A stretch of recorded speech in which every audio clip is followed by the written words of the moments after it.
It's Hanger Time with Blender Boy and Badger. We're ready for another great show. I hope you guys are ready. All right, folks, welcome. This is episode 7 of RC Hanger Time with Blender Boy and Honey Badger.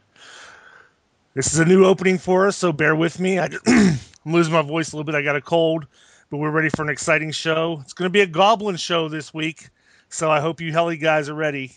We got Adam Landenfeld with us today. He's going to be talking about the Goblin. We got our normal show bits and pieces, and we're ready to go. I hope you are. Mike, what'd you do this weekend? Not too much. This week? Not too much. It's been snowing and cold, and I've been working on the 500 here and there. And to be honest, I've been playing that War Thunder game too much. Oh, War Thunder. Yeah, that online multiplayer dogfight game. It's getting too addicting. So yeah. I need to step away from that game and get some stuff done. But I did go flying today, so it was good. What'd you fly? Just 450 and the 130X a couple times before it started getting too windy and too cold. I was gonna fly the 700, but started noticing some loose bolts on it on the tail grips for the tail blades. They were starting to come a little bit loose, so I just decided that I better go through the whole entire thing and retighten everything and make sure that nothing else is loose before I fly it again. So now how long have you lived in Utah since you've moved from Texas? This is our second year back. Okay, and I was gonna say you're still not used to the cold, but if it's only your second year, I'll give you that. And last year we didn't get hardly any snow, and I mean it snowed and it was gone within a couple of days. So this is a pretty good snowstorm for us. I don't remember having a snowstorm like this for years. I mean it's been fairly dry lately. So. Yeah, same here last year. We had nothing. Now this year we had a blizzard just this week, and we're going to have one coming tomorrow, another 10 inches. I'm kind of excited, actually. Nice. I love driving and playing in the snow with the truck. Yeah, it's always fun, huh? Yeah. Oh, yeah. It gives me an excuse to take the wife to work. Here, I'll drive you to work. Even through like an inch of snow, just so I can play with the 4-wheel drive and. I know. Yesterday, when I called you and I was talking to you in my car on the way back from driving down to pick up those profile planes, it was so bad out there. I mean, the visibility was next to nothing, and it seemed like every 5 miles down the freeway there was a wreck. I mean, there was pile-ups everywhere. It's like, yeah, that's my only. We live in a small town. My wife works about 10 blocks away, so it's not a big deal. So I'm not too worried about that. I don't like going on the highway in the snow, but I like going around town in the local, just the back streets, the back roads, little hills and valleys and stuff. Not that we have very many hills in Missouri, but yeah. Yep. So that's about it. What have you been up to? Talking about that War Thunder game. Yes. I want to thank you. A lot of you guys know that I use my cell phone as my modem, and I do it the legal way. I pay for the tethering package and all that fun stuff and the unlimited data. So it seems I have a problem when there's a lot of packets to download at once. The phone likes to lock up. It has something to do with the stack flow with the USB and the drivers. It's not the phone itself. It's the actual computer, Windows 7. Thank you, Microsoft. So I decided I was going to try to fix that so I could download this game that you've been pushing all week.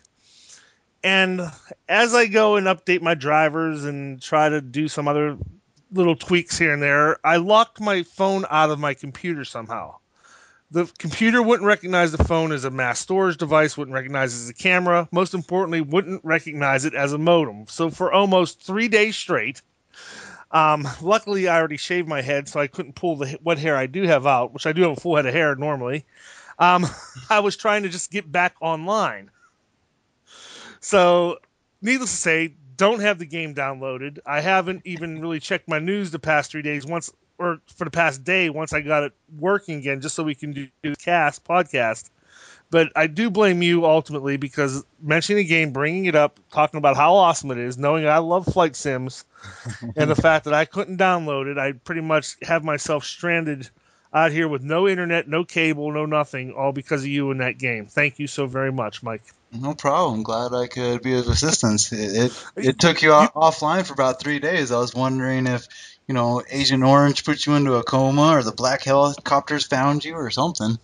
well, the thing is, I don't know who was more worried about it, me or you calling me, because are you going to be? I don't know are you going to be able to make it? Are you going to be able to make it? Yes, if I have to somehow, if I have to smoke signal the show in, I'll get there. But yeah, it's been pretty touch and go. I think I'm going to have to get a new hard drive, back up everything, and then just reinstall Windows fresh from scratch, because I just think the drivers and the locations are so corrupted after 3 years. There's no help for it. Yeah, sounds like it. So other than that, like I said, we had a blizzard, snow, wind, still windy, so no flying. Just going over some stuff and parts that I do want to order this month, and that's about it as far as RC related. Nice. Yeah, I'm ready for summer.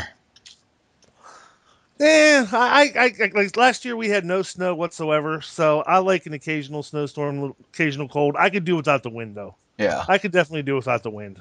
Yeah, I was the same way when I got back from Texas. I was like, yeah, I'm ready for a good snowstorm, go skiing. And, last year was kind of weak and wasn't really that big. So this year, the first couple of snowstorms was like, yeah, this is cool. After about 2 months of it not leaving, it's like, okay, it's ready for it to go now. About 25, 28 degrees, leave it at that. No wind, about 12 inches of snow on the ground for a couple days. That'd be perfect. Yeah, as long as it's gone by the weekend, right? No, actually, that doesn't bother me. Either or. You don't work. There's just 4 or 5 days of snow on the ground. Just not the slush, not the muck and the just nice white snow, just packed down, frozen. That's it. Other than that, that's all I got. Yeah, that's about it for me too. We got Adam Landenfeld with us. He's going to introduce himself real quick. Let us know who he is, what's going on, what got him into the hobby, what his favorite planes are, things like that, how old he is, where he's from, and then the news with Mike. Adam, tell us about yourself. Hey guys. Well, I'll start with age. Hopefully I won't sound too old. I'm 41 years old. I started flying RC when I was 8. I'm not the oldest, sorry. I'm not the oldest. All right. Sorry. Yeah, I started flying planks when I was 8 years old, and I've been flying Helis pretty much exclusively since about 94. I've seen helicopters when they were the biggest piles of junk that you ever saw. When learning to fly a helicopter was all about just how quickly you could crash it, because as soon as you could crash it, then you could fix it, and then you could try and hover it again. All the way to kind of all the latest technologies that are coming out now, and flybarless heads and self-leveling systems, lithium polymer batteries, brushless motors. I mean, it's I can't believe what the last 3 years has brought this hobby. And on all facets of the hobby, you're right. It's everything from planes to trucks to helicopters. It's amazing. Yeah, it's insane. It's really upped the enjoyment, and I've noticed a lot of people approaching the hobby now that just couldn't before, because it was just too hard, too expensive, and too difficult to learn how to get going. Yeah, and back then they didn't have simulators either. Yeah, boy, when I teach people how to fly, and I do help get a lot of people going nowadays, I just kind of shake my head when I turn them loose on the sim, and 3 weeks later we're out hovering their first bird. It blows my mind. As a young, just barely married man with my wife, we kind of saved up, and she helped me get my very first heli, and there was no gyro, and there was no simulator, and there was no help really at all. You just kind of had to go out there and try and get it a foot off the ground and hope that thing didn't plow itself into the ground or into you or into somebody's car. And then I remember the times we'd drive back, head back home with our pile of parts, and just be looking at each other like, how are we ever going to fix this? You might have to stop flying, she'd say. it's amazing how many turns the technology has taken since then. Yeah, it's a lot easier now to get into the hobby than it was, and I got into it, a couple of years ago. So I got into it just before flybarless systems got really big and really, popular and affordable. So, even with the regular flybar Helis back then, I still couldn't do it without a simulator. There's no way. I run into a few people every now and again, a few of the guys that have kind of been doing planks their whole life, and somebody finally talked them into a heli, and they're out there with their heli, and they've never touched a sim, and when you ask them about the sim, they say, well, computers aren't my thing, and I don't even know how to turn it on, and that kind of thing. And then you watch their poor helicopter just pile drive itself into the ground, and you're like, I get that whole you're not a computer guy thing, but maybe you should get a sim. Yeah. No kidding. And that's the thing too. A lot of people look at the sim as a video game too, and they, it's kind of hard to disconnect and look at it as a tool rather than a video game. Yeah, and you got to hand it to guys like you got to hand it to guys like Real Flight and Phoenix. That both the software teams there have spent so much time blurring the line between reality and that simulator to where the disconnect is really blurred. You can imagine you're really out there flying and take that to the field, and it feels like the same thing. Yeah, exactly. It definitely transfers right out to the field. A lot of the maneuvers. What were you asking, Dwayne? Oh, he answered it. I said, what sim are you using, and what's his favorite helicopter he's flying now? Oh, hey, so I'm really in love with Real Flight 6 and 6.5 now, and that kind of ties into why, or the question about my favorite helicopter, and that is because Real Flight 6 came with the Thunder Tiger Raptor G4 electric, which is a tie for my favorite helicopter right now with my Goblin 700, and just out of the box, that sim flew just like my real G4 does, and it just really helped me start moving skills that I thought that I was pretty good at. I was amazed at how much quicker I could move them along with that combo. Yeah, and one last. Oh, go ahead. Good, Mike. Sorry. Oh, I was just going to say that it was since I started with Phoenix, I have a hard time going to Real Flight. It just feels too different for me. You know what I mean? It doesn't feel the exact same that I'm used to. Yeah, I've done Phoenix, and Phoenix is a great sim. In fact, I still even fire up Reflex every once in a while just to fly something that's on it. But I really think that the best of breed are those two, Phoenix and Real Flight. Everything else kind of pales when it comes to the physics and how they are. And then I think you do just kind of get the one you prefer to hang with. Mm-hmm. And my last question, since I have a feeling that this show I'm going to be pretty much quiet since it's a helicopter show. Where are you from, Adam? So I grew up here in Utah. I live probably about 25 miles south of where Mike's at. Okay. Grew up here my whole life until my high school, college years, and I spent those down in Orange County, California. I'm sorry. And then moved back to Utah. Sorry you had to spend that time in California. Oh. I wouldn't wish that on my enemy, but... Yeah, you know what? That was a great place. A lot of RC action down there. I worked right across the street from Miles Square Park. So, I mean, that's probably the premier hobby RC mecca that I've ever seen. It's literally a park that has something for everything. Cars, off-road, on-road, helicopters, planes. It's all there in that one park. And so that was really cool. But okay. There came a point when I just went, wait a second, this place is nuts. I got to go back to Utah. Yeah, California is nice to visit. I wouldn't mind living there, but there's just no way I could afford it. I mean, you have to make, quadruple what you're making now to live in California. Yeah, I worked for my uncle. He owned a chain of Chevron gas stations, and I'd manage one of them all night long, and then I was his accountant. I'd do all his books. He had this college kid to do all his books, paying me dirt no money whatsoever. I'd stay up all night long handling all the finances for, his multi-million-dollar gas station chain. I'd get off in the morning about 6 a.m. I'd head straight to the beach, surf till about 11, go home, go to bed, get up, fly something, go to work. And that was my life. Nice. What part of California was it?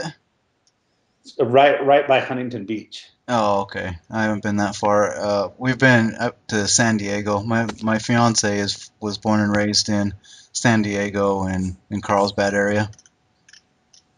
So. Oh, yeah, that's a nice area. Yeah, we go down there once a year for about a week. We turned last year's week vacation into going and seeing her family and going to the Heli Freak Fun Fly. Oh, that would be awesome. So we made it kind of, the first part of the week we spent with her family, and then I got to have the weekend to go to the Heli Freak Fun Fly and go out flying while she got to, spend time with her mom and dad.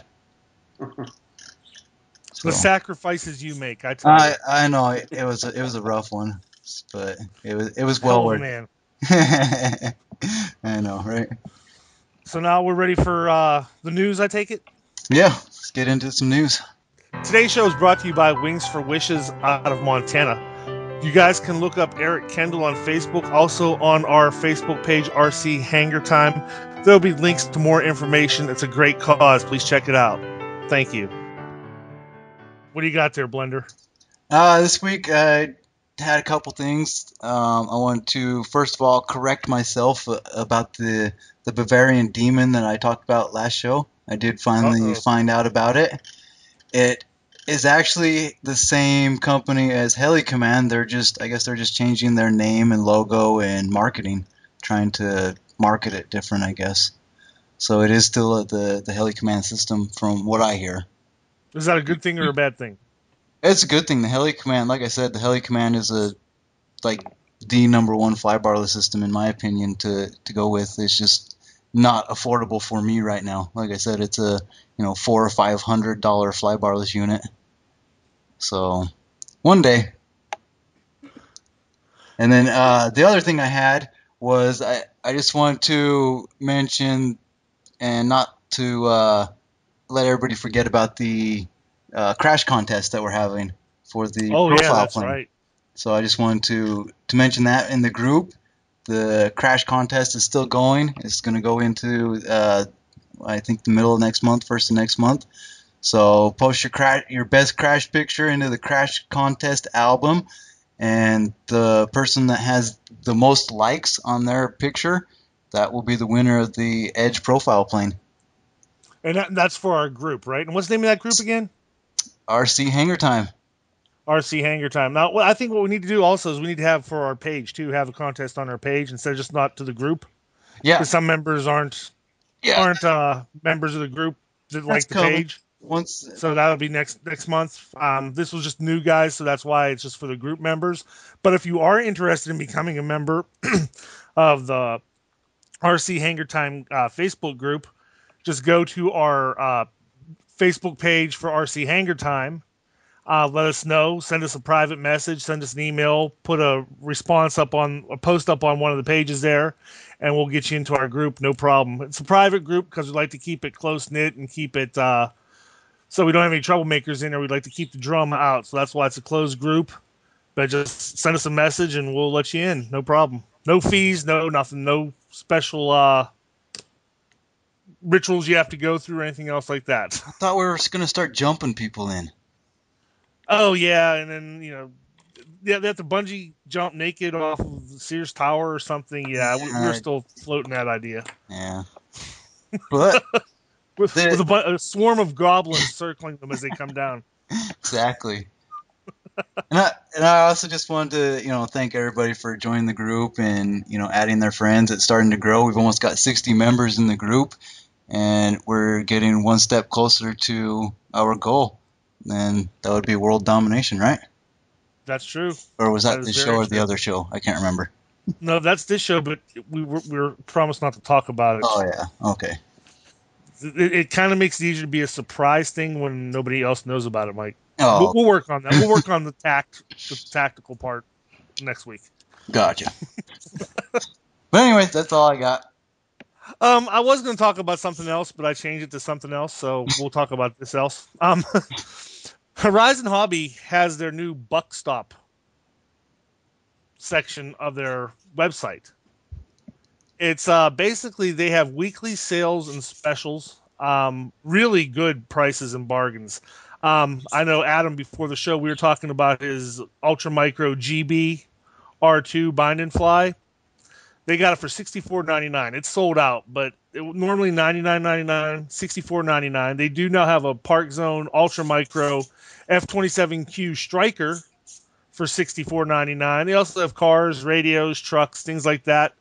Check them out. It's a weekly deal. Just go to Horizon Hobby and then go to their Buck Stop link. Is that where Michael Mitchell got his P40 Warhawk? Yep, for $99. Gotcha. $300 plane. You got it for $99. Now, are these discontinued planes, or are they just some put on sale? Looks like some are. Looks like some aren't. It looks like it's a toss-up. Some of the stuff they are discontinuing, coming out new models. Other stuff, it looks like they just put on sale and just put them on sale for that week. So it's a combination of both. But either way, it's all brand new in the box.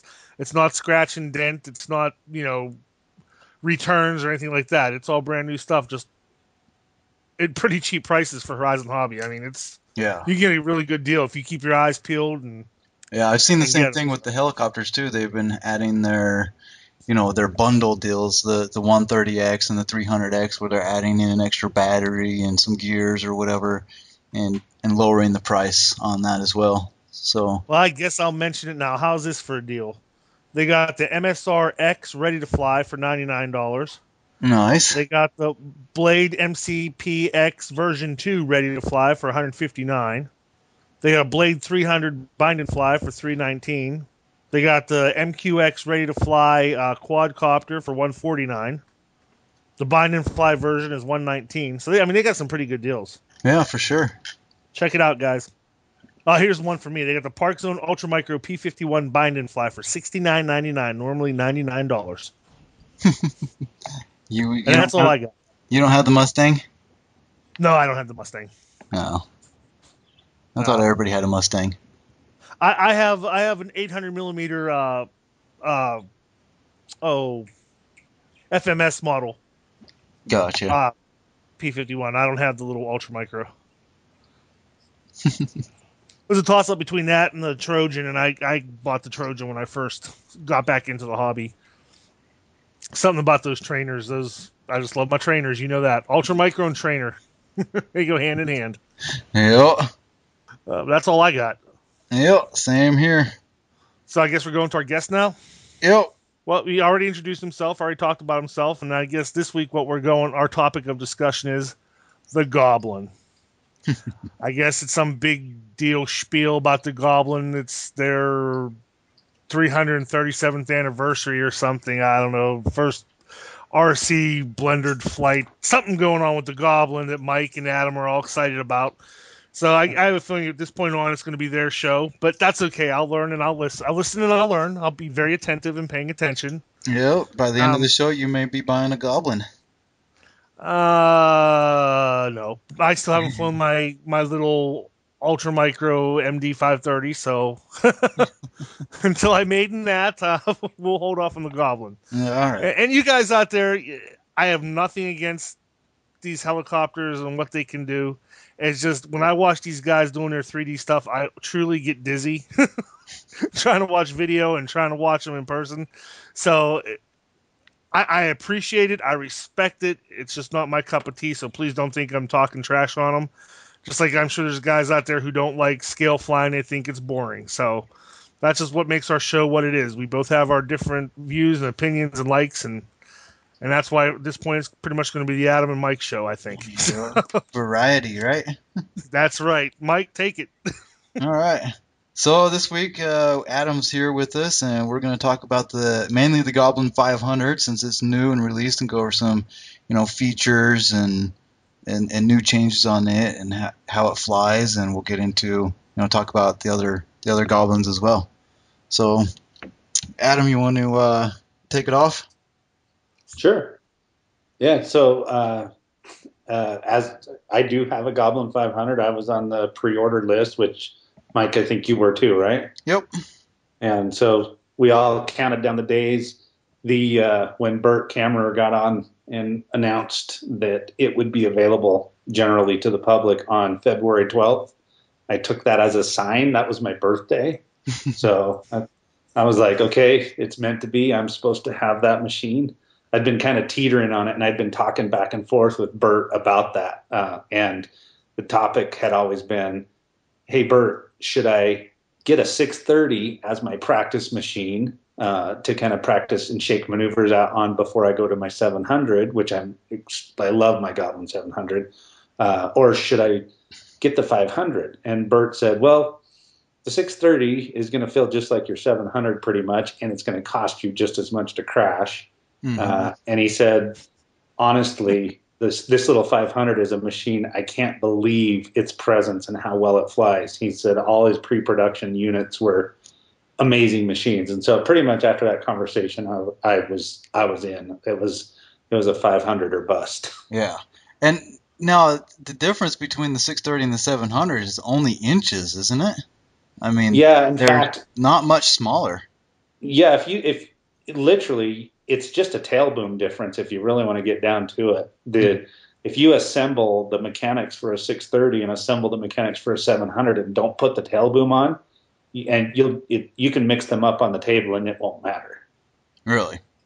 So when you order parts for the 630, are they the same as the 700? Yeah. For a good, probably 85% of the parts, they are cross part numbers. Oh, so they're labeled 700/630 or whatever. Yeah. In fact, if you've seen kind of the low profile landing skids that a lot of guys are throwing on their 700s, those are just thick 630 skids. Oh, really? Yeah. So essentially, that's one of those few parts that there was a different part number for the two. Oh, wow. But now guys put those smaller skids on their 700 to shrink it down another inch or so in height. Yeah, it looks really slick too with those low profile skids. Yeah, I didn't know how it could look better, but it does. And that's a funny thing. The first time I saw the Goblin, I don't know how you were. The first time I saw it, I was like, I'm not so sure I'm into that look. Yeah, the very first time I saw it, I was the same. The only reason I really liked it was because it was green and it was different. Yeah. It was green. Exactly. Like I said, I'm a sucker for anything green. I saw Adam's canopy that he posted the other day, the green one. It's like, ooh, I want that canopy. But it took a while for it to grow on me. And after seeing him fly and seeing him around for a few months, I was like, wow, that is, an amazing looking heli. It's just the uniqueness of it, the way it looks is just completely different. And then especially after flying it, I struggle now going to a regular pod and boom like the 450. I've gotten so used to being able to see the tail boom, the yellow tail boom when I'm flying the 700 that I struggle flying, a regular pod because that small black boom just disappears. And I'm new to flying too, so I still need my visuals. So it's funny that you'd say that because, I hope your listeners include people at the respective manufacturers because this will make a difference to them. The reason I switched over to liking that Goblin is I downloaded a model for my real flight of the Goblin 700, and I put it in, and I was just like, oh, I'll just play around with it. I'll just fly it on the sim, and that'll be good enough for me. And I started flying the thing on the sim, and I was like, wow, this thing is so visible. This thing, my orientation is amazing on this thing. I just kept being amazed. And then I started asking myself, well, does the real one feel like this? Does a real one respond, visually this way to me? And can I spot it this well? And can I keep track of it this well? And after a couple of weeks of just flying it on the sim, I was an SAB customer. I was like, okay, well, I'm going to give it a shot. And I was amazed, the transference of what I'd fallen in love with on the sim absolutely worked out on the machine. So any manufacturer that doesn't think it's worth it to get their machines into the sim is crazy. Yeah, no kidding. A lot of people will end up buying stuff because of that. Before on Phoenix, before the Goblin came out, there was the TDR was in Phoenix, and I was flying that around a lot, and I liked it a lot, and I was really considering buying one of those, but the only reason I didn't get the TDR was just parts availability. I mean, if I crash it, I don't want to wait a month to get parts from Germany. Yeah, it's a really slick machine. I got one quick question on the Sims and stuff. Like Microsoft Flight Sim and X-Plane, say me, Mike, you, if we had the skills, we can make a model and put it into the simulator. Is there third person or third party support on those sims where just the average Joe can make a model and put it into the sim? Yeah, I know on Phoenix you can make your own fields too. You can go to a place and take like a panoramic picture of it, and you can actually submit it to be put into the sim. And I'm not sure about making models from scratch on Phoenix, but I know you can edit them, change the colors, make your own canopies and that kind of stuff. See, because like Microsoft Flight Sim, if I had the skill, I can make, if I got all the parameters and knew how to do it, make everything accurate or whatever, I can make a model, make it available online, and just drop it into a folder, and I can fly that plane on Microsoft. I didn't know if you can do that with Phoenix or Real Flight. I wasn't sure if you can do that. And Adam might know that answer too more than me. I think he'd be the one to answer that. Sure. Adam. Yeah, so that the goblin that I added to my sim, that I downloaded that from a guy who just made it. It wasn't part of the package. He just used a 3D modeling tool to make the model and imported it into Real Flight. So, and I know when I was doing Phoenix models myself, they're really easy. It's kind of a mesh modeler you use. They have their own modeling tool that you can build your own models with. Oh, really? So kind of like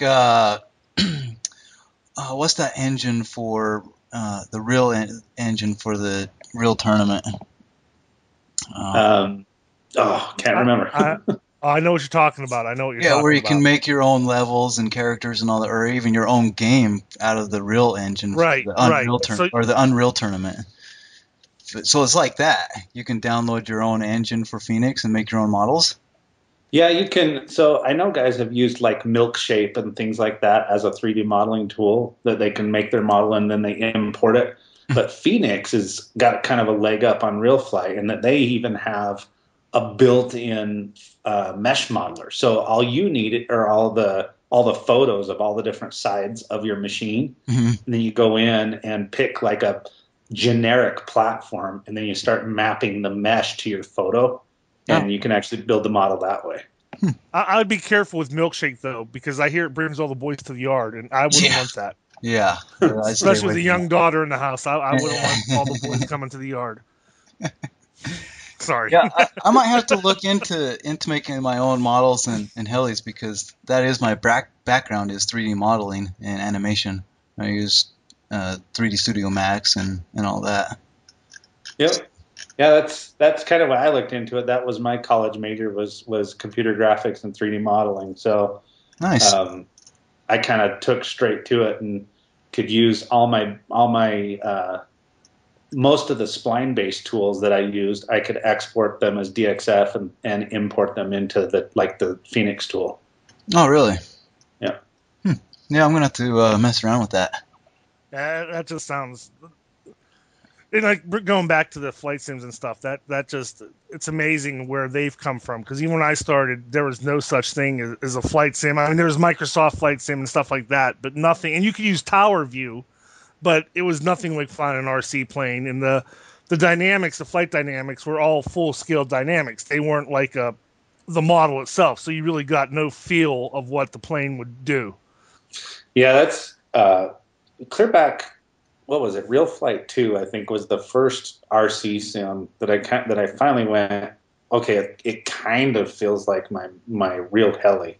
But it really took them until like Phoenix 3 and Real Flight 4, 4.5 actually, before they actually really flew like real RCs, where the physics were correct, the scale of the effect of the air density on the flight surfaces felt correct. It was surprising that industry, even though they were so dedicated to their craft, that it still took them 4 versions of each of their software before they really got them to where they felt right. Yeah, I'm sure that programming physics, though, is not fun. Yeah, I can't imagine it. And now they're to the point where, you pull up a 450 and it has the same sort of, flighty characteristics that a real 450 does, because the blades are spinning so much faster and they have less, the size of an air molecule, to a 450 is huge compared to how it is to a 700, and they actually have it right. Yeah, like the 130X versus a 450 and versus a 700, just the way they roll and flip, you can tell that there's a huge difference. Yeah. Flipping the 130, it's really slow, and you got to be on the collective, just like the real thing. But the 450 and 700, you can just whip it around really fast. What else could I tell you about the Goblin? Let's talk about the 500 and just some new features. Canopy colors. Does it come in orange? Not yet, even though that's my favorite color. I'm really starting to like this guy. I know. I guess we orange can share. And honey badger license plate. I was going to say, I guess we can share this real quick. Adam, why don't you go ahead and share what's actually on your license plate now as we speak? Yeah, the license plate on my truck says honey badger, and has for about the last year and a half. And as our listeners know, that's my nickname, and they also know that I have this thing for orange. Well, the orange has been thrust upon me by my friends. Let's put it that way. But it also turns out that Adam likes orange too. So I like this guy. He's all right, even though he's a heli guy. I'm kind of liking him. Well, he did say he started with planes. He just moved on to bigger and better things. I think he devolved, but I'm not going to go there. I'm going to be nice. Yeah, so if you when I was 8 years old, my dad handed me my first plane. Some guy owed him money, and to settle up, this guy handed my dad an RC airplane and said, "Here you go." My dad looked at it and went, "Well, I guess my son's always asked about these sorts of things. I'll just give it to him." And he brought it home and handed it to me. And I didn't think there was anything strange about what he handed me, but you'll appreciate this. He handed me a low-wing twin-engine nitro airplane. and said, "Here you go. Here's your RC airplane." It's your first airplane at 8 years old? Yeah. Nice. Yeah. And go ahead. Now, before you get into the more about the Goblin real quick, you're sharing a story with us before the show, and I interrupted you and wanted you to share on the show. What were you saying about something about the boom break-in, or you're going to start sharing that with us? Yeah, on the Goblin 500. So, we were talking about the Goblin 500 that just came out and how Mike and I both got them. I've had a few days to fly mine, and every day I flew it kind of felt weird. I was like, gosh, the tail just doesn't feel exactly right. It's not as snappy as I expect it to be. It's not as just really, really crisp as I expected it to be. Still a good tail, especially on a 500 size machine, and I'll talk about that. But I finally was sitting out there flying this thing today, and I'm out there with another local flyer, and we're both just scratching our head. We've gone through the fly bar list, we've gone through the gyro, we've gone through everything trying to get this tail a little crisper. And I look down and look at the tail belt. The Goblin 500, in fact, all Goblins have belt-driven tails. It's a toothed belt, and it drives the tail, via these toothed pulleys. And I look down at my belt, and I'm seeing the teeth on the outside of the belt. And I'm looking at it, and I go, wait a second. It looks like that belt is dry. I have the smooth side onto the teeth of the pulley and the teeth of the belt sticking to the outside. And I wanted to just pretend like it never happened and send the other guy away. He's also another Goblin flyer. And I wanted to send him away and just fix it without anybody noticing. But I had to come clean. I was like, hey, come look at this. Look at this belt. He looked at it and just shook his head and walked away. And, but it still flew though with the belt being installed backwards. Yeah, no, it flew great actually. Other than every time I'd really hammer the tail, that belt was slipping a little, and so I wouldn't get that crisp stop. Oh man, that's crazy. Well, that says a lot for the engineering, though, that it could actually work that well being assembled wrong. That says a lot, though, that it actually worked. Oh yeah. Yeah, just in general, the Goblin, the designers of the Goblin, they kind of took everything that everyone has been copying in RC helicopters for the last 10 or so years, and they really just threw it away. They just went, okay, there are some good things to note, to learn there, and to hand it to them. They actually took a couple technologies that a lot of people have sort of shunned, like a belt-driven tail, and they went, you know what? In theory, the belt-driven tail was the right thing to go to, but everybody didn't like it because of X, Y, and Z. What if we fixed X, Y, and Z about belt-driven tails? What would that do for us? They really kind of just opened the kimono and exposed everything and just said, how could we make the most interesting, up-to-date, coolly, well-engineered machine? And then on top of that, their other goal was with the smallest parts count we can possibly come up with, to really simplify it. And yeah, when you want to talk about the engineering on the machine, you look at it and you're just, in some respect, you're kind of stupefied. You're like, I can't believe somebody didn't think about simplifying this way before. And in other respects, you're just in awe. You're just, wow, that's really cool. Yeah. I mean, you can detach the whole entire transmission, servos, main shaft, head, all in one piece away from the frame. I mean, to do that on any other heli, it would take you hours.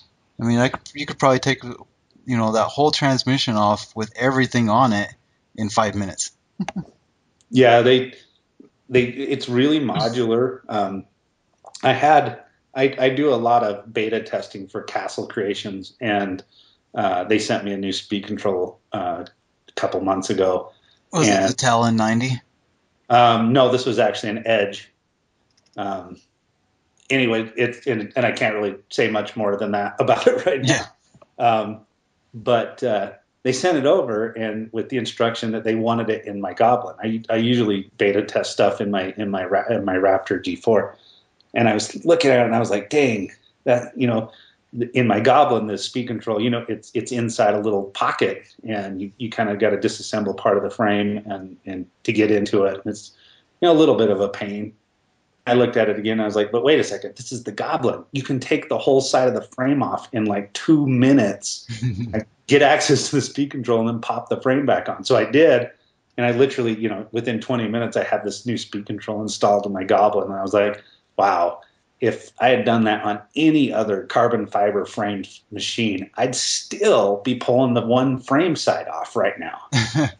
I know, right? Like an Align or something else where they've got 100 bolts on one side, and if you take it apart, everything falls out. A bunch of bolts, a bunch of mechanics go through the frame and have pieces move on both sides of the frame, and servos are mounted to the frame. Yeah. So yeah, that modular design that the SAB engineers came up with, it's just awesome. Yeah, and their machining work is really nice too. Their quality of machining is really nice. I mean, I'm a machinist, so I look at that and see the work that goes into it, and it's like really well thought out and really planned out, I think. Yeah. Especially the way everything just fits, and there's their tolerances and everything just goes together perfectly. So they must know what they're doing in their machine shop, Yeah, I think they're pretty accurate, and that's kind of an interesting thing about the 500. I'm sure you noticed it too. Usually, when a manufacturer builds a smaller machine, they kind of have to build it as its own thing. They kind of have to.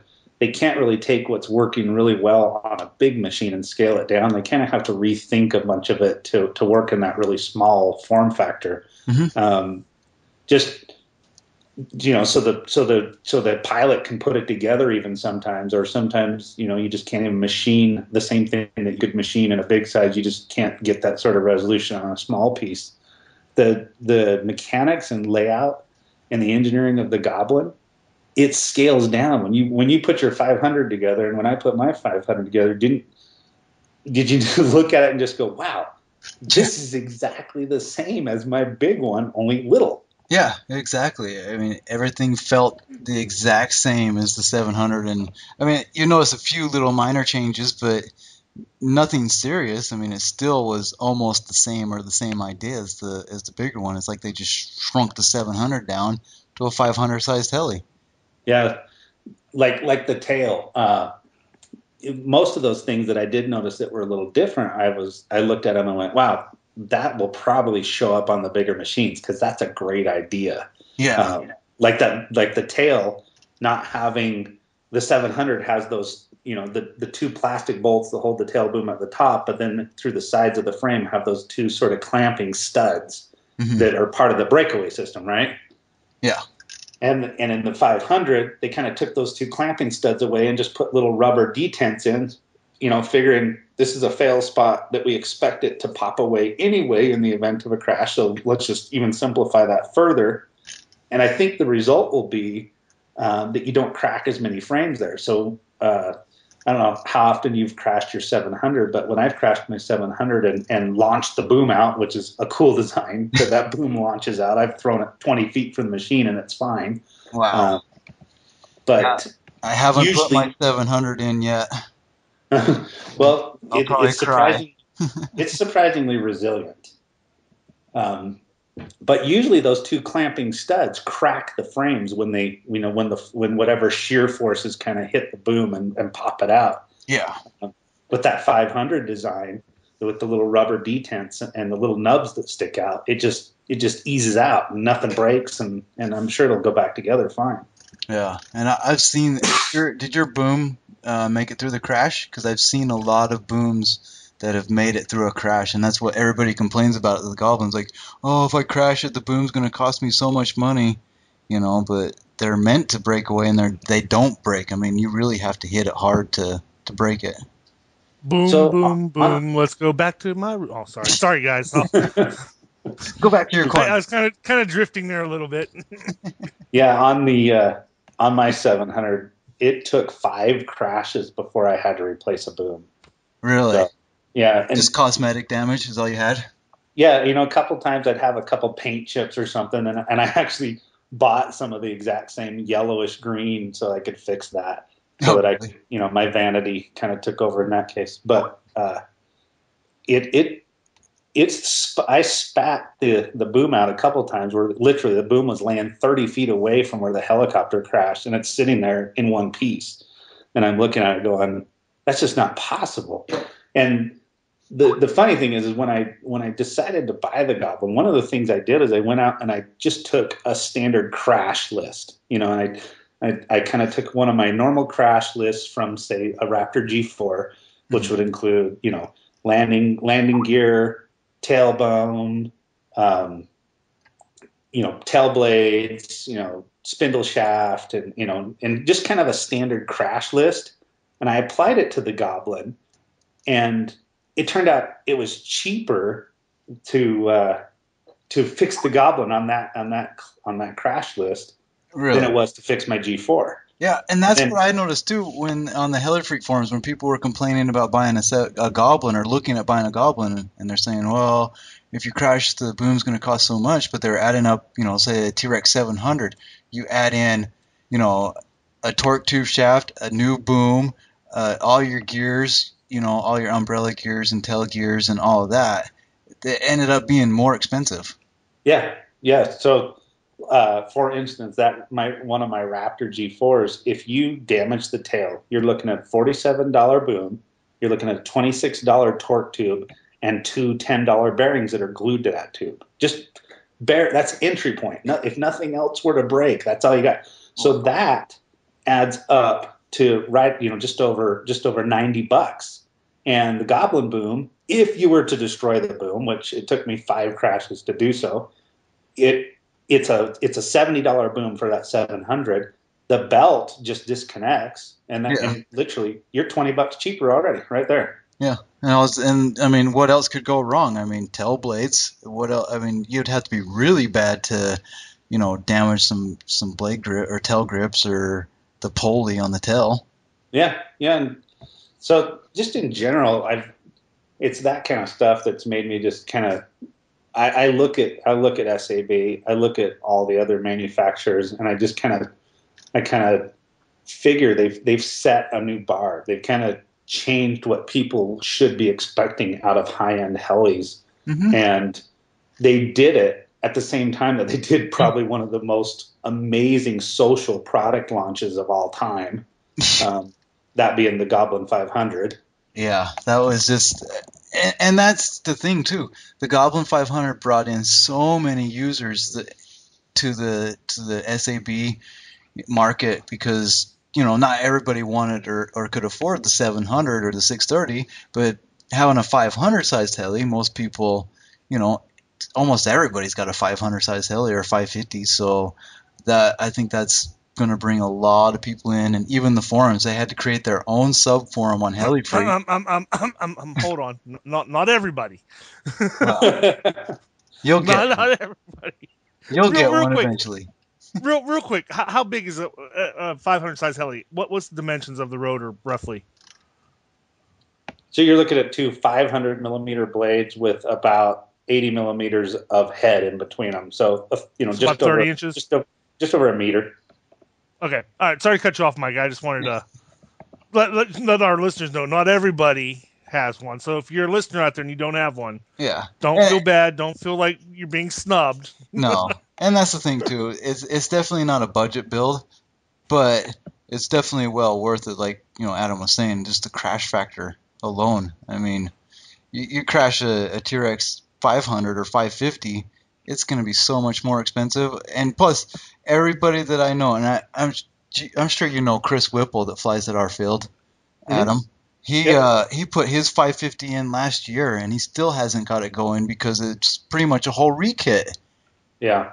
I mean, every single frame was broken. Every single gear was gone. The whole boom was gone. The main shaft was bent. The head, the feathering shaft, the head, everything was just completely demolished. No, I mean, I'm sure that will happen on a Goblin. I've seen a few explode too, but still, it's just. Well, that's another interesting point about the 500 is the parts availability right now. It's so popular. People are hoarding parts. So you noticed. Yeah, the U.S. distributors, which pretty much all come through HeliDirect, right? Mm-hmm. I was talking to some of the guys there, and they were saying, even before guys got their machines, they were racking up these giant pre-order lists on parts. So literally every part we got in went into a pre-order before it ever hit the website. And that's ridiculous. I'd like to know how many pre-ordered or how many 500s they sold, because it seems like everybody on HeliFreak was getting a 500. No, it doesn't. And the whole parts, then you had the parts thing, and so you had a whole bunch of people doing what I did, which was buy multiple kits so you'd have parts. Really? So, you bought an extra 500? Yeah, I bought an extra 500 with some parts even. Oh, really? Yeah, so I kind of was looking at the calendar, and I'm going to the Las Vegas Fun Fly in a couple weeks. Yeah, I was trying to go to that. It's just not going to work for my schedule, and it's just coming up too fast for us. We've got too much going on. Well, we're going to have one here in Utah too this year, so yep. you better make it to that one. Yeah, maybe we'll fly Dwayne out for that one so he can come and fall asleep at the heli field. That would be awesome. I wouldn't fall asleep. I'd have a headache by the end of the day. I'd have vertigo and tripping over my own feet. I'm telling you, it's easier for me to watch a swarm of ticked off Africanized bees going after somebody than watching you guys. I have no clue how you do it. Probably be the same as watching Sean after he drinks a pot of coffee. That's his new nickname, Africanized bee. Sean the African honeybee. That's it. I know, right? See, I'm telling you, we need a sound effects board. That would be it would be perfect. Yeah, but that's Mike. And Dwayne. that's why I ended up with more than one kid. I knew there'd be no way that the demand would be satiated by the time I had that fun fly, and I'm fairly certain I'll pile something up with the fun fly, and I wanted to be able to fix it. Yeah, that's just crazy. And I'm in the same boat with parts. I mean, I don't need parts for it, but I'm still waiting on the Pult Ultra 4500C or 4500 milliamps to come in stock. Oh my gosh, that's another thing that ticked me off. So can't find batteries. Yeah, exactly. You know exactly what I'm talking about. Those 4,000 or 4,400, 4,500 milliamp 6S packs that are 45C or better, pretty much across the globe, I think they evaporated. Yep. I can't find them on Heli Direct, Hobby Parts, Gens Ace, and those are pretty much, Gens Ace and Pult Ultras are pretty much all I'll run. Yeah, and that's kind of me too, and I kind of have a moral point, a moral stand against using something like Thunder Power, because I've never seen the value of twice the price. Yeah, even though they're great packs, I've never seen the value of twice the price. Right? Yep. I bought a whole set of those things because that was my only choice if I wanted to fly my Goblin 500. What size did you get? What's milliamps? I got the 4400 6S G6s in 65C. Jeez, and what those cost? $300? They were $249 a piece. $249 a piece for one pack. For one pack, yeah. That's ridiculous. And I don't know if you noticed, but the Gens Ace packs jumped up about 50% in the last couple months too. Yep, they did. And I've given up on Gens Ace. Every time I go there, go there for months, and everything's been out of stock. Yeah. Mm-hmm.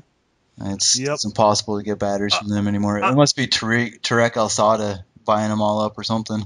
I have one more quick question, just for our listeners too.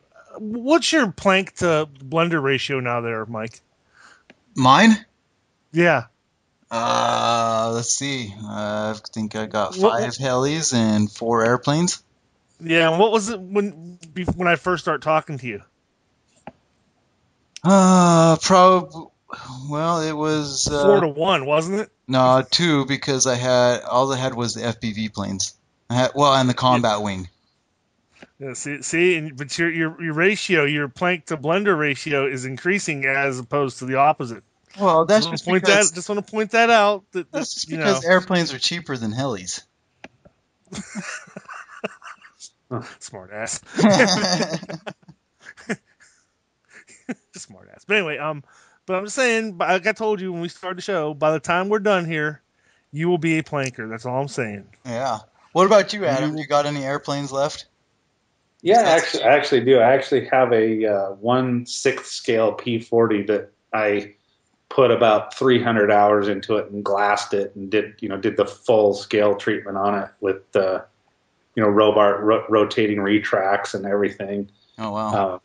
And then I've got a small P40 that started out as a slope flyer, and I converted it to a brushless electric setup. That one's kind of fun. It's a little combat plane and there we go. Yeah, and then I've got my GB, my little tiny GB. And have you seen the new P40 with the AS3X system on it? The P40, the Ultra Micro they have out now. Yeah, and you know what? I had that sitting in my shopping cart, and I could not pull the trigger because it wasn't brushless. Yeah, that's my only complaint too with them. But other than that, though, I mean, that looks so amazing. One of our group members has one, and he says he really, really likes it. Really? Yeah, I'd love to see one cruising around, because I mean, so you heard me say I've got 2 P40s. Obviously, you could probably figure out I'm kind of into the P40, and so when I saw that, I was like, oh my gosh, I've got to have that one. And I had it in the shopping cart. I was ready to go, and I just couldn't hit buy. It's only $99 too. It's so cheap. You need to buy it. Oh. What was that? I don't know. You need to buy that. And then you just give us a full report and a full update and let me know if I should buy it. That's why you need to buy one, so I know if I'm going to like it. So here's where I sit on it right now is the moment I see somebody with a brushless mod, online or something for it, or some set of instructions where they've modded it to brushless, that I'll probably put the airplane back in the shopping cart and all the parts to mod it, and I'll hit order. They're actually quite simple. The board itself has an output, a Molex output for a brushless motor. Oh, really? Yeah, so you could put one of those little tiny 05 brushless motors that Hobby King sells for like $6. You could put it in there. It's really super simple, plug and play. Put the brushless motor in there with a external speed control, and it works fine. Wow. With a little ultra micro speed control, and the little added weight doesn't affect the performance because of the additional power output you're getting. Yeah. I bet it makes it actually a little extra nose weight in some of those micros. It's not a bad thing anyway. True, very true. Yep. So yeah, it's really a simple, easy mod. If you look on the boards and stuff where they have like the P51s or the Trojans, which are all similar, even the Polecat, which I have, they're all similar. The brushless drop-in is just super simple. They actually have the board itself actually comes with a slot on there to do the brushless upgrade. Real easy. Huh. Wow. Well, maybe next time we talk, I'll give you a flight report on that thing then. Yeah, I would like to know that because I would love to do a brushless upgrade. I don't have a local hobby shop, so I have to buy everything online. So I'd like to wait until somebody I actually know does it though, just to be on the safe side, so I'm not buying parts or getting the wrong thing and doing it wrong. So yeah, it'd be cool to know somebody who actually did it instead of just reading in a forum. Yeah, that's kind of me with my my little 130X helicopter. I've bought every single motor you can mod into that machine before I finally settled on one that worked good. I'd rather just kind of start with the one that worked good. Yeah, I saw your thread on that and all that. I know I jumped in there and asked a few questions. I ended up, and you said you didn't like the Spin 8800?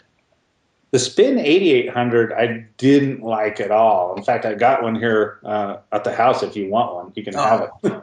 Well, too late because I already got one. I got a really good deal from a friend on Heli Freak from California. And yeah, it worked good. It's it created a really nice fast head speed. Mm-hmm. What it didn't do well was maintain it in a hard maneuver. Oh, well, with my flying style, I probably won't even notice it. I'm not up to throwing too hard maneuvers at it yet.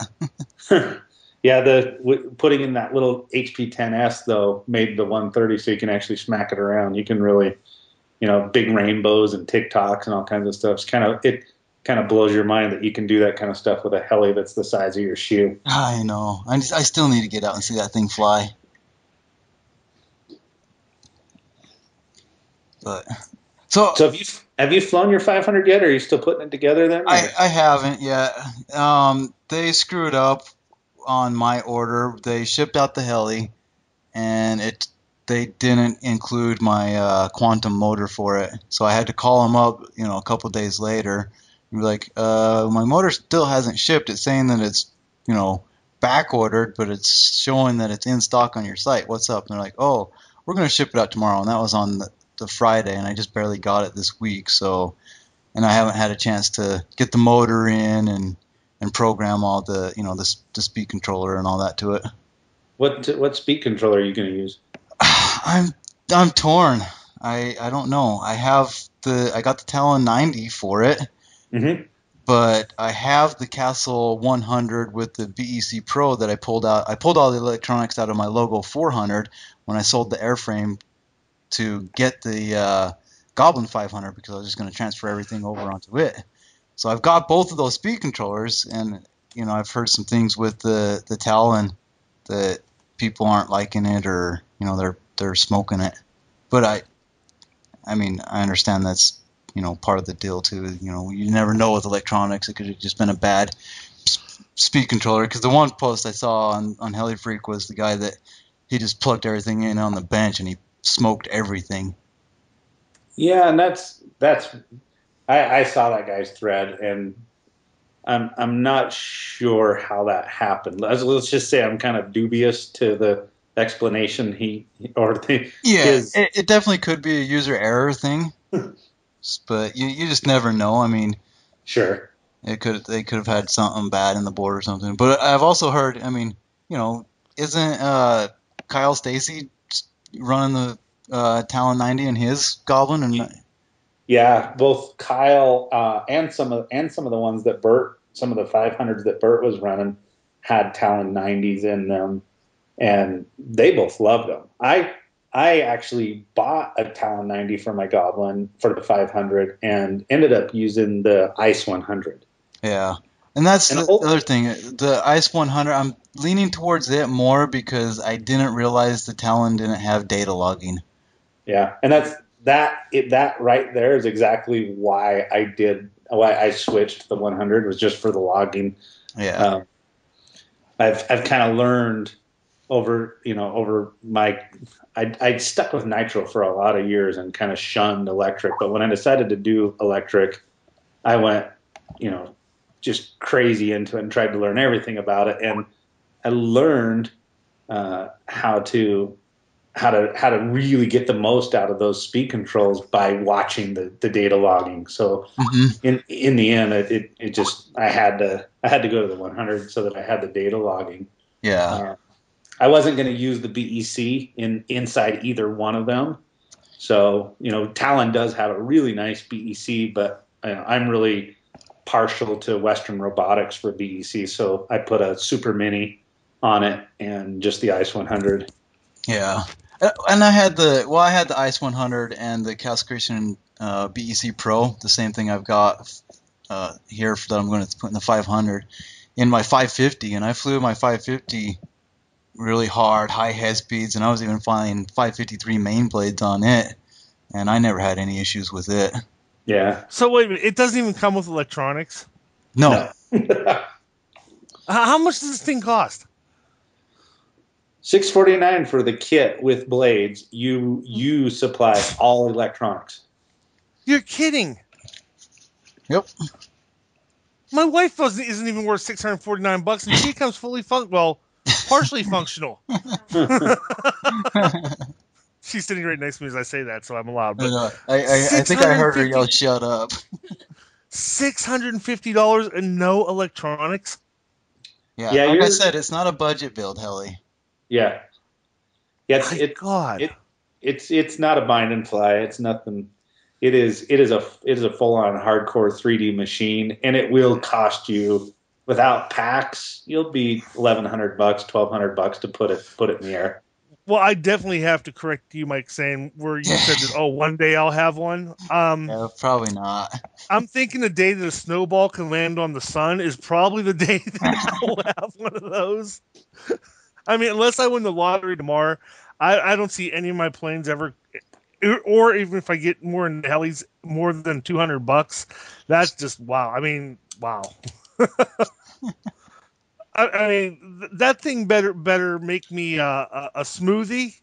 It better be able to make me a Blizzard, a Dairy Queen Blizzard. Be able to make me whatever for $649. It better blend up everything that I could possibly imagine, and still fly. Well, if you get good enough at flying it, you might be able to. See, I would never fly it. I would never fly. I get worried flying $100 plane. I let them sit there forever because I'm terrified of watching it break and parts going bye-byes. $650. Holy heck. Yeah, it's definitely not a budget build. But you're paying for quality and also the uniqueness of it. I mean, I think it's reasonably priced compared to other 500 Helis out there. I mean, it's definitely not the most expensive either. If you want to talk about expensive Helis, you should look at the TDR, the Banshee, the 3D rigid Henslet. I mean, those are fully ready to run. You're looking at $3,000 to $4,000 for a 700 size heli. For $650, I could buy 43.33333333333 bras for the wife. Do you realize that? And if I wore underwear, do you imagine how many pairs I could buy? Oh, I know, right? Think of how many more Agent Oranges you could have. I could have a whole stable full. I could have a hanger, a flock. I could have a murder of them. I could have a pod. I could have a grouping. I could every type of animal group named of them. My God, wow, that's just yeah. The only reason I'm bringing it up is I'd never own one of them because I would never fly it, and unless I'm going to fly it, my wife won't let me own it. So yeah, like I said earlier, airplanes are cheaper than helis. Yeah, they you know, I don't know. I sound kind of easier to challenge repair, that sometimes. What's that, Adam? Oh, I was going to say, I sometimes I push on that a little bit because here's my experience. Seems like every time I've wadded a plane up and I make the walk of shame out there to collect my monocoat bag of balsa wood or foam, I go back and really all I'm doing is a salvage job. I'm just going, okay, what can I save out of this airframe that might work on another machine? It's never a question of, okay, what's broke so I can order those parts and fix it. A heli machine is, you know, it's, you do break it, you do crash it, you do break parts on it, but you typically are fixing it and putting it back in the air. So, you know, is it cheap? Is it a budget? Does that make all the cost go away? Heck no. But it is kind of cool that when you do go wad it up out there, you know, that, you know, your $650 machine can be put back in the air again. Sometimes it may take another $650, but for the most part, it does not. Yeah. Yeah. Now my $84 EPP pits, it kind of lost the prop and kind of came down a little bit. It cost me, I got 12 pieces of hot glue for $1.19 at Walmart. And it looks and flies just like it did before the crash. Yeah, I don't know. I've seen some of those hot glued back together EPP planes, and they look a little Frankenstein-y to me. Yeah, some of them, yeah, but I got this one. It actually went back together pretty nice, and you can't really even tell. It's just and nothing a piece of checkerboard duct tape can't cover up. There you go. That's a mainstay in my hobby box is checkerboard duct tape. Yeah, everything's got to have checker on it, right? Orange and checkers. That's it. Yep. That's why I'm still afraid to fly this extra that I got. I got an extra 300 that I traded my helicopter for, my little heli, and not that we've had the wind or the conditions, but it's going to be late summertime before I take this one up. You still haven't flown it yet, huh?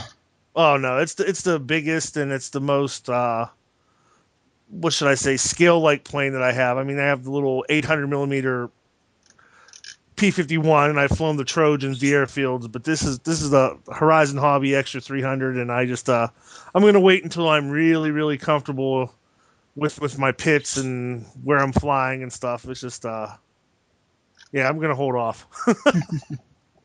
Nobody's going to rush me and make me fly before I'm ready. You know where I'm going with that, Mike. Uh-huh. Exactly. But no, I've been listening. Very interesting topic. Just I was just totally lost there for some of the stuff. I mean, when you're talking about this bar and that bar, and you pull this plate off, I'm trying to even picture what you're talking about, what you're doing, and. Yeah, we figured you was over in the corner sleeping. Hey, well, I found out that they really didn't like what Nicole Kidman wore to the Oscars last night.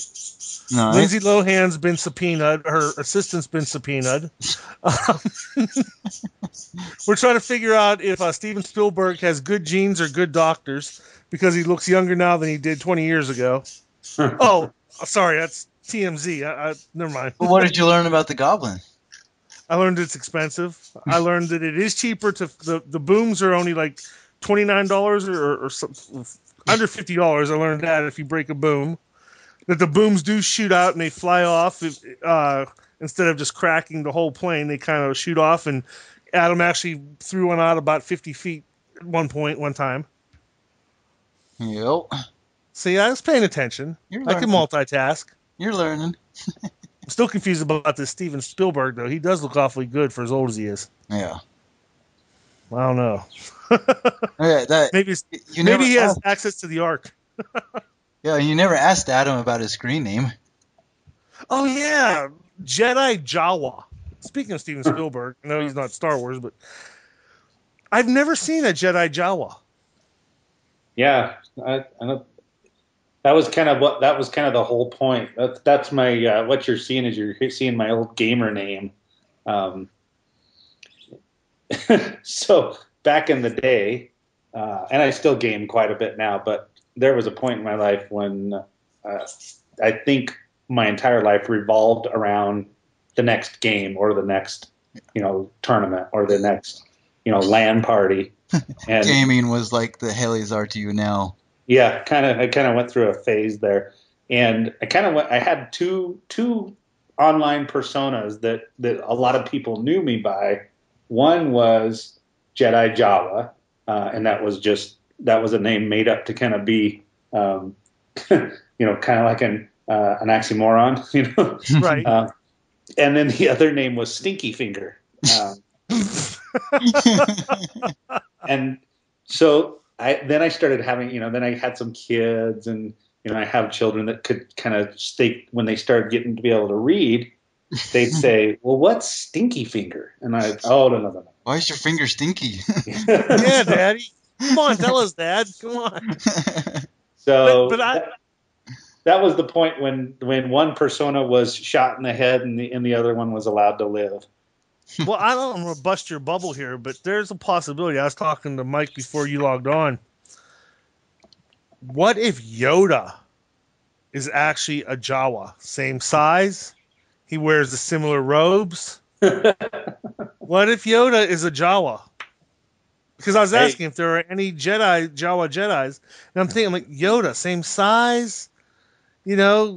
Maybe he just talks because he did become a Jedi and he had to learn the different languages of the Empire. And what if he's an actual Jawa? I'm willing to explore that possibility.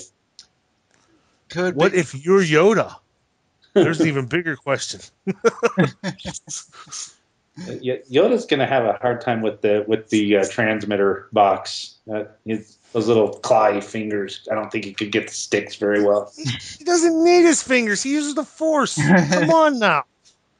He could lift an X-wing out of a swamp with just using his mind. Do you think he's worrying about thumb and finger dexterity? Come on now. Yeah, what do you think? Is Yoda a thumber or a pincher? Thumb. Definitely a pincher. He probably uses his whole hand. Nah, he uses his whole hand pinching. He got all four little of those fingers. Does he have 3 or 4 fingers? But all his little fingers and thumbs all at once, he pinches. Well, how does he hold the controller? Just by the Force? Shut up. Yeah, exactly. He uses a neck strap, one of those trays. Them trays guys wear with the neck straps. Oh, yeah. Those are crazy. Quit delving too deep into this, Mike. You're making it too difficult. Come on now. Gotta get the particulars. But I could see it. I mean, that'd be cool. I'd like to see a Jedi Jawa. I thought the Jawas were always cool in the movie. I liked when I used to play Battlefront. I used to just go around shooting them for the heck of it. Yeah. Hear them squeal before they make that high pitched little squeal and. I know. I miss that game too. Yeah, I'm a sadistic gamer. That's all. Is that all we got this week? Yeah, that's about all I got. Unless Adam had something else that he wanted to talk about. Yeah, I'll close up my topic by saying the Goblin 500 does fly really well. We never actually. Yeah, we never. Yeah.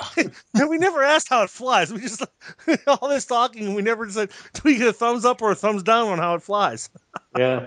So I could probably sum it up in a short amount of time. It flies awesome. It flies like a big machine, and that's really, if you're a heli guy, that's the at any time you look at a smaller machine, that's the only thing you really care about. How much like a big machine does this fly? Yeah. You know, how capable will this little thing be? And I have a resounding A+ on the Goblin 500 for flying literally exactly like my Goblin 700. Every maneuver that I stick it in, it hangs through it. Every, a pirouetting flip, hard TikToks, big rainbows, hurricane. It doesn't matter, pirouetting hurricanes. It just locks in and holds them just like a big machine does. So in that respect, the whole reason I bought the Goblin 500, like I was mentioning at the beginning, it was as a practice machine to have a smaller form factor, easier, cheaper to repair machine to practice new things with, and it delivers completely on in that. Yeah, and being able to charge only one battery for it is nice too. Yeah, the pack, even though I had to buy Thunder Power packs, it's still one pack per flight instead of two. Exactly. Well, that reminds me of the whole other One Married with Children episode where Marcy and Jefferson talk about their new Mercedes. Oh, it's got this and it's got that and it's this and it's that and then blah, blah, blah, blah. Well, how does it, asks how it drives. Well, we don't know yet. It's been in the shop since we got it, but it's got all these great functions and features, and our mechanic told us it's really cool, but... Adam, have you flown a 550 before? Or owned one? A T-Rex 550? Yeah. Yeah, actually, I've flown quite a few of them. How does it compare to the 550, size-wise and, power, flying, that kind of stuff? Because it is fairly smaller than the 550, right? Yeah, it is a little smaller. I mean, it's swinging a 500 millimeter blade, and that pretty much is the max you can put on it before there's some tail interference. Yeah. You can go a little bigger, but not much. A 550 has a little more sight presence, just a little bit bigger bulk in the sky. Yeah. So does the 500 get small in the sky? It does. It does get a little small. So what you tend to do is you tend to fly close to you. Mm-hmm. And that may be the thing that kind of hangs up some of the pilots that aren't real comfortable with that rotor disc being in the same vicinity as their body. Yeah. You do need to keep the 500 a little closer, but its feel and its bob and everything about how kind of it responds in the air it actually has a better flight presence than the 550 does. Really? And I would say the closest machine I've flown to how this feels is like a Gaui X5. Yeah, that's what I was going to say. I know that those are fairly similar in size as well. Yeah, and the Gaui does fly bigger than it really is. It really does feel a little more stable. It's a well-engineered machine. So, and that one's swinging 500 millimeter blades too, right? Yeah, 515s I think is what it has. Yeah. My buddy Russ. I don't know if you know Russ Winder. I know Russ well. Yep, he flies Gauis. He's got the X7 and X5, and it's a nice flying heli for sure. Yeah, the 500 it's really, really stable, and that was one of the things that really surprised me. Is I popped it up in the air the first time, mm-hmm. and I expected to really be managing it like a 450 or a T-Rex 500. I expected to kind of be all over the sticks managing it. And it's fairly larger than the T-Rex 500, right? Yeah, it is, and it's not a lot bigger, but it is bigger. Mm-hmm. But it was small enough physically that I expected it to kind of behave like something along those lines rather than a bigger machine. Yeah. And I was so surprised that it popped up in the air and just sat there hovering. And I was like, okay, this is cool. So I just spun the tail around, and it just stayed spinning right on the axis of the main shaft, just sat there and spun. And I was like, okay, this could be interesting. And it started shaking out. And so, you were talking earlier about your buddy kind of just breaking in his Goblin 500. Mm-hmm. I once I got mine off the ground and saw how stable it was, I went full on into pirouetting flips and everything. I was just like, this is really cool. And I just started flipping around and, just smacking it and, barking the blades all over the place. And, everybody there sitting there watching it had kind of a crowd because they're like, oh, it's new Goblin 500. Yeah. And I heard a couple comments behind me. Isn't he gonna break it in? and then I heard another guy. I think he is. Yeah, I've heard mixed reviews on that. Some people that, especially with the 700, that just kind of, because in the manual it says to run low head speed, use WD-40 to break in that main gear. And the people that didn't, they were only getting about 10, 15 flights out of that main gear. So I don't know if it's the same on the 500, but Yeah, I don't know. On my 700, I really did. I really obeyed all the rules. I was a good boy. Yep, I same flew. here. Yeah, and I was looking at that gear today, and I'll probably replace it in the next 20 flights. And so that's like 150 flights is all it took. And maybe that's fine. Yeah. But the 500, it didn't get any of those sort of break-in chances. It just went to work. Yeah, I'll probably be gentle and break mine in nice and easy the first couple flights because, one, I'll be nervous. Two, I'd rather, that main gear to last so I don't have to buy another one anytime soon because I don't want any issues, Yeah. I decided with this wife I was going to break her in nice and slow too, and that's why she's been around for going on 11 years. Yeah. Slow break-in always works best. Exactly. Makes things last longer, right? Yeah, I'm sure if I toast this motor, Scorpion will be really friendly with me about putting it straight into high head speed, high work mode. You had the Scorpion motor in yours? Yeah, I went with the 4020 1100. Okay. Yeah, I went with the Quantum motor for mine. The Goblin edition one? Yeah. Yeah, that's a sweet little motor. Yep, I had the same one in my 700, so I wanted to keep them the same. Plus, I'm really impressed with the Quantum motors. They're super efficient, and unlike the Scorpion motors, you don't have to keep up on the bearings and lube them and all that, Yeah, that's a kind of a loaded topic to me. I'm still trying to figure out how some of the manufacturers can claim that you don't oil their bearings, and some claim you do. Yeah. I've got Contronic motors and things, and of course Contronic is supposed to be a Cadillac type motor that you never oil the bearing. But I've had a Scorpion motor apart, and I've had a Contronic motor apart, and I'm looking at the main bearings on the shafts, and there's nothing different about the two bearings. Like literally, there are no differences between the two, and I'm sitting there scratching my head, going, okay, why is one a never oil bearing, and why is one recommended that I do oil it? Yeah, I still haven't figured that out. Yeah, I never understood that either, and that's what I was wondering too. Is like, why don't I have to oil the Quantum and the Scorpions? You do. So, but the Scorpions are great motors. They're just a little bit more expensive as well. I know they put out more power too. Yeah, and that's what I've got in my 700 is the 4530 540 Scorpion. Yeah, the Ultimate Edition one. It's the limited the LE.